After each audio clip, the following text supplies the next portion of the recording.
जो उचित समझो करो। मैं हूं आपके साथ आशा झा। लगातार 5 दिन से राहुल गांधी जिस किताब की एक पंक्ति को संसद में पढ़ने को लेकर आतुर हैं, वो आज भी नहीं पढ़ी गई।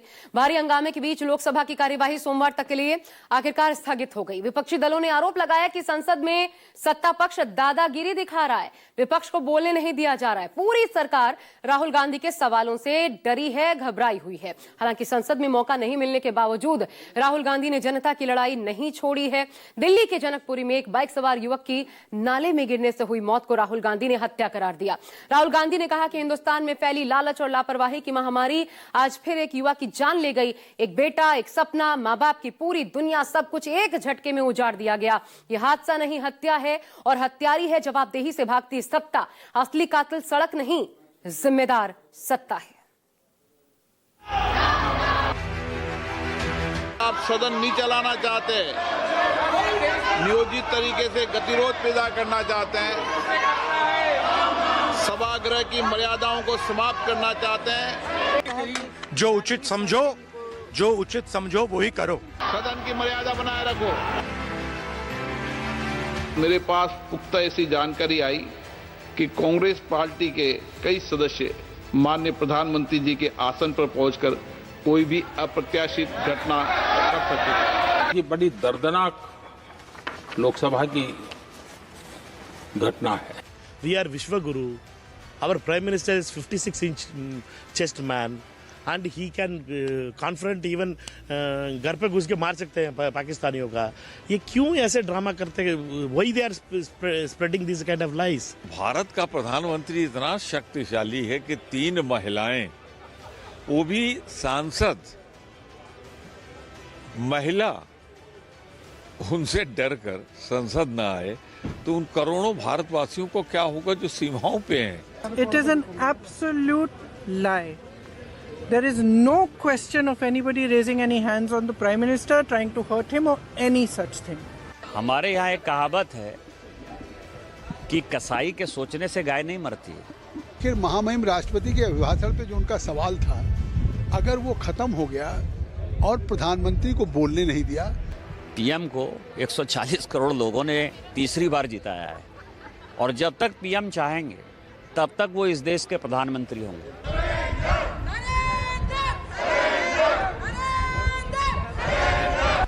मोदी तेरी कब्र खुदेगी, ये मंत्र लेकर के चल रहे हैं। इस तरह के बयान, इस तरह की बात कांग्रेस नेतृत्व तो कभी कहते नहीं कि किसी कब्र खुदी कुछ खुदेगी।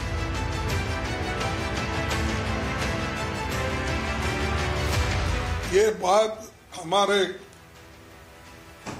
एलओपी ने उठाया, राहुल गांधी जी ने उठाया, उनको क्यों मिर्ची लगी मेरे को समझ में नहीं आ रहा। कांग्रेस के शाही परिवार को देश ने दशकों तक अवसर दिया है।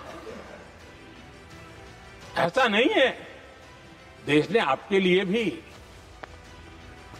अपना भविष्य दांव पे लगाया था। ये नियम के विरुद्ध है। देश में आज जितनी समस्याएं हैं वो सारी समस्याएं नेहरू गांधी परिवार की देन है।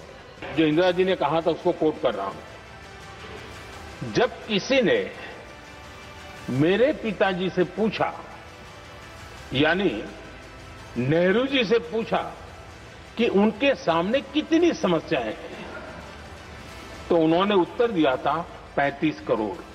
इस 10 साल में इन्होंने क्या किया?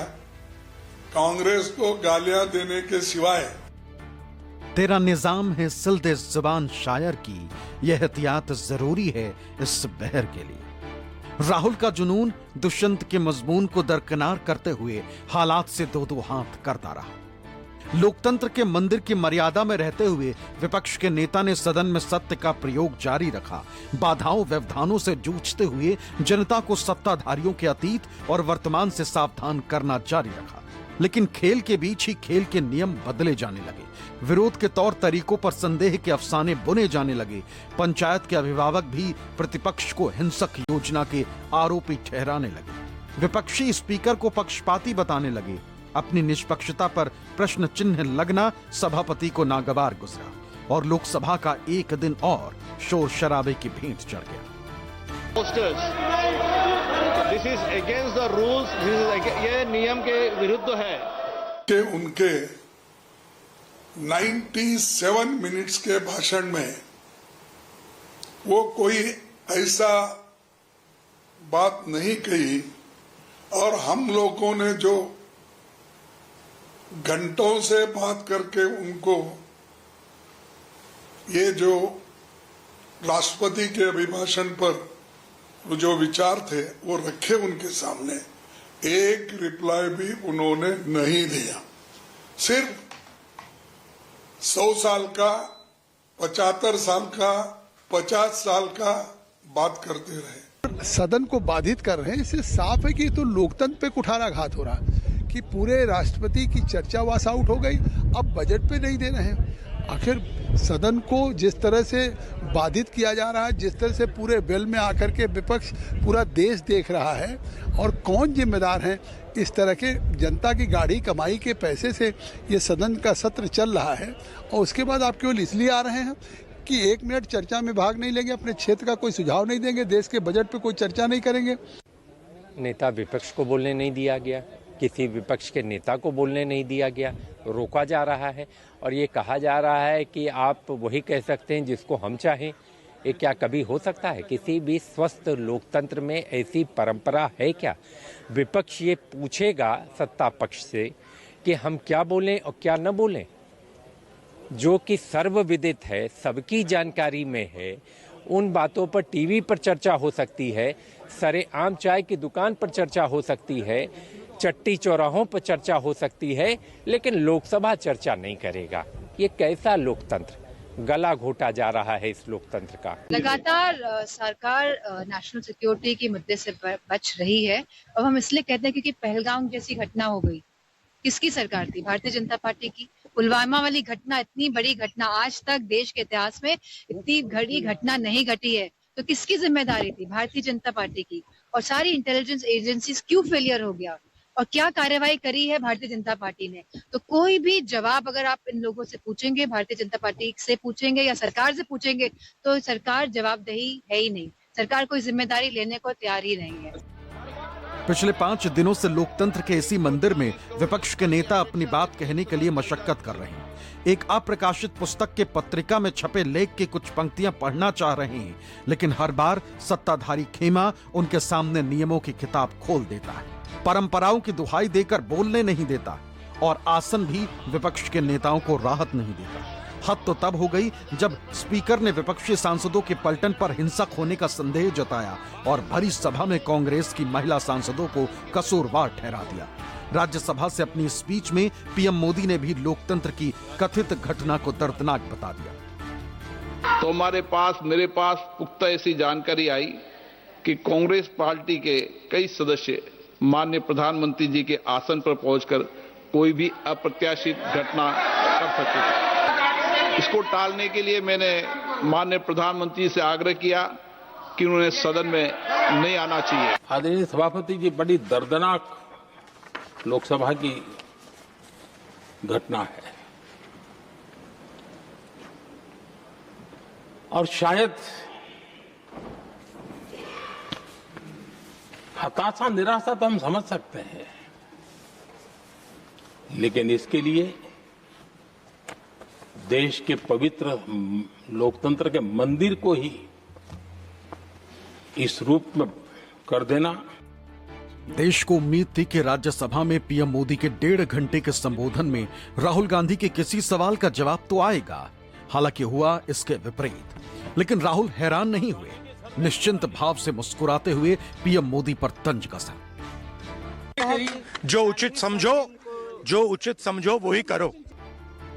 राहुल ने संसद परिसर में वही बात कही जो राज्यसभा में पीएम मोदी के स्पीच के बाद उन्होंने सोशल मीडिया पोस्ट में कही थी। जैसे पहले से मालूम हो कि उन्हें अपने सवालों का जवाब नहीं मिलेगा।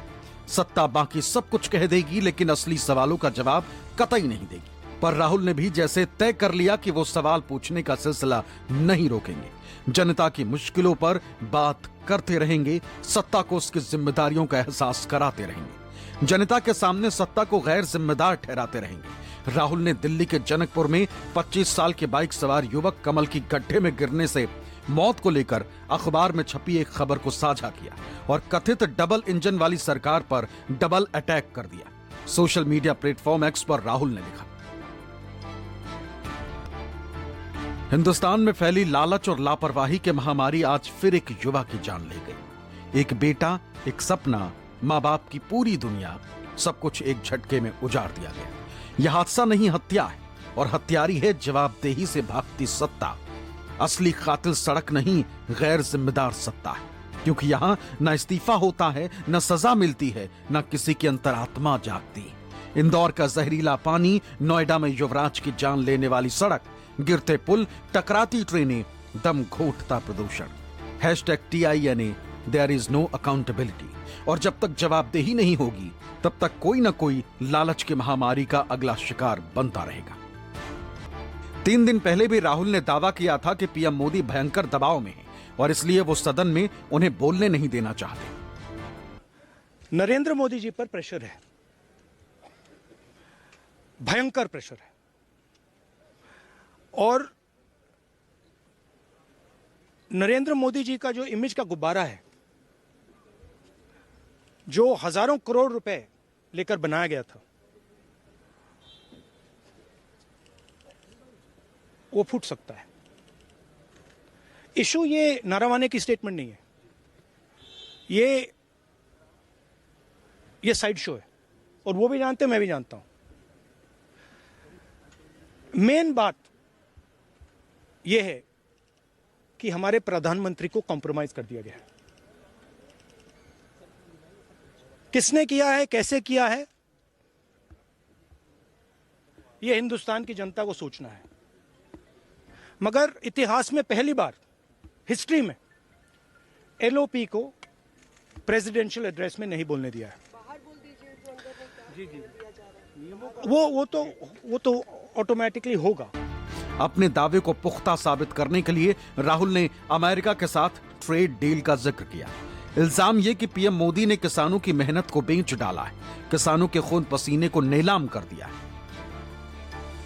बट ये आप समझिए, और हिंदुस्तान के जो किसान हैं, आप सब समझिए कि इस ट्रेड डील में आपकी मेहनत को, आपके खून पसीने को नरेंद्र मोदी जी ने बेच दिया है। और वो इसलिए बेचा है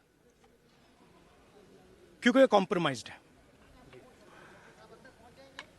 सिर्फ आपको नहीं बेचा है, देश को बेचा है। इसीलिए मुझे वहां नहीं बोलने देना है। नरेंद्र मोदी जी डरे हुए हैं क्योंकि जिन लोगों ने उनकी इमेज बनाई है, वो अब उस इमेज को फोड़ने लगे हैं। सत्ताधारी पार्टी के नेता राहुल की इस दलील को दरकिनार करते हुए अमेरिका से हुए ट्रेड डील को किसान हितैषी बता रहे हैं। लेकिन कोई भी इन सवालों का सीधा जवाब नहीं दे रहा है कि क्या भारत का कृषि क्षेत्र भी अमेरिकी बाजार के लिए खोल दिया गया है। पीएम मोदी ने भी इस सवाल का सीधा जवाब देने के बजाय कांग्रेस पर उल-जुलूल इल्जाम लगा दिया। नेहरू से इंदिरा गांधी तक को कसूरवार ठहरा दिया। अपनी ही जबान से कब्र खुदेगी वाला नारा सुना दिया। हम विकसित भारत की जमीन मजबूत कर रहे हैं, उसको एक ताकत दे रहे हैं। एक तरफ देश के युवाओं के लिए मजबूत जमीन तैयार कर रहा हूं, तो कांग्रेस मोदी की कब्र खोदने के कार्यक्रम करवा रही है। और